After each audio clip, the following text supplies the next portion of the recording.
இது பாருங்கள், இது ஒரு சின்ன பேப்பர் வெயிட். இதை கொஞ்சம் நேரம் நான் இப்படி கையில் வச்சுட்ருக்கிறேன். இப்படி கொஞ்சம் நேரம் கையில் வச்சுட்டு இருக்கும்போது என்ன ஆகுன்னா, ஒன்றும் ஆகாது. ஆனால் ஒரு 5 நிமிஷம் வச்சுட்ருக்கிறேன், 10 நிமிஷம் வச்சுட்ருக்கிறேன்னு வைங்க, லைட்டாக மணிக்கட்டுக்கிட்ட வலிக்கும்.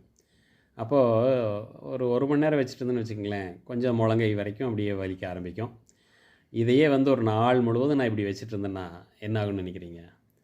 கை ரொம்ப வலி எடுத்து ரத்தம் கட்டி அப்படியே கை பிடிச்சிக்கும். இப்போ இந்த பேப்பர் வெயிட்டை கீழே வச்சிட்றேன். இப்போ கையென்னாவும் ரிலாக்ஸ் ஆகிடும்.